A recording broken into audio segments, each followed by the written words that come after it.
අපිට ලැබෙන්නේ අපි දෙන දේවල්. උදාහරණයක් විදිහට අපි ඉස්කෝලේ යනකොට පාරට බහැලා පාරේ යන කෙනෙක් එක්ක hina වෙලා වුණා දිහා බලන්න. එයා මොකද කරන්නේ? එයා ඔය දිහා hina වෙලා ලස්සනට බලනවා. එයා කාගේ හරි දිහා ඔරවලා බලන්න. එයා මොකද කරන්නේ? එයා තොරවනවනේ ඉස්සක් පෙන්නලා hina වෙන්නේ නෑ නේද? මොන ලස්සන නෑ එහෙමයි කියනකොට. කාට හරි වෛර කරනවා. යාළුවෙක් එක්ක ෆයිට් කරනවා. යාළුවා මොකද කරන්නේ? යාළුවාට ඇටැක් කරනවා නේද? ගහනවා නේද? බනින්න කාට හරි එයා මොකද කරන්නේ? බනිනවා. ඇයි ලැබෙන්නේ දෙන දේවල් තුනේ. මොනවද අපිට ලැබෙන්නේ? දෙන දේවල්. කාට හරි සතුට දුන්නොත් මොනවද අපිට ලැබෙන්නේ? සතුට. කාට හරි ආදරය දුන්නොත් ආදරය.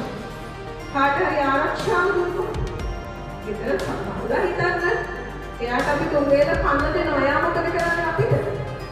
ආරක්ෂාව දෙනවා. එතකොට හොරෙක් හතරෙන් ගාව පිස්සෙන්නම කෑගහගෙන පණින්නේ යා. නේද?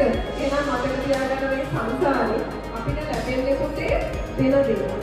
මෙන්න දෙන්න හොඳම කාලේ. මම මේ කියන්නේ අපට අතට වරක් නෙවෙයි. මම දන්නවා ඔයාලා මේ මුළු සමස්ත ලංකාවෙම මේ ආපදාවට මුහුණ දීපු නැති හැම මිනිස්සෙම කාලයටයක් කරලා දීලා ඉවරයි. මේ දිනකොට දෙන්න තියෙන උපරිම කරන්න පුළුවන් උපරිම කරලා තියෙනවා. මගේ පුතාලගෙන් මම අහන්න ඔයාලා හදලා තියෙන මොනවද කළේ? අම්මා තාත්තා දෙන දේ දිහා බලලා නිකන් ඉන්නවන කාලයක් නෙවෙයි. පුතේ ඔය පන්තියට එනකොට ටොෆියක්, අයිස්ක්‍රීම් එකක්, බයිස් ගෙඩියක් කනවමයි නේ.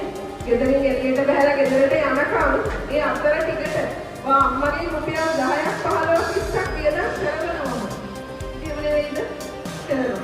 ඉතින් පුතේ අපි මේ සතිය කැප කරනවා. ටොෆියක් අයිස් එකක් කාලා නාස්ති කරන සල්ලිවල අම්මට තාත්තට කියන්න අම්මේ මට මේ සතිය මොනවත් එපා මට පැල්සලක් කරන්න දෙන්න. මට මොනවත් එපා මට මකරයක් කරන්න දෙන්න. ඔයාගේ අම්මගේ තාත්තගේ ආර්ථික මට්ටමේ හැටියට ඔයාලට මොනවද දේවල් ඉල්ලන්න බෑ. අම්මා තාත්තා අපි දන්නවා තාත්තලා හරි අමාරුවෙන් වලට උගන්වන්නේ. ලොකු දේවල් ඉල්ලලා කරදර කරන්න එපා පැල්සලක් මකරයක්. එතකොට අම්මා තාත්තා හදවතින් සතුට වෙලා යා ඉන්නවට වඩා දෙයක් ඔයාට අරන් දෙන්න.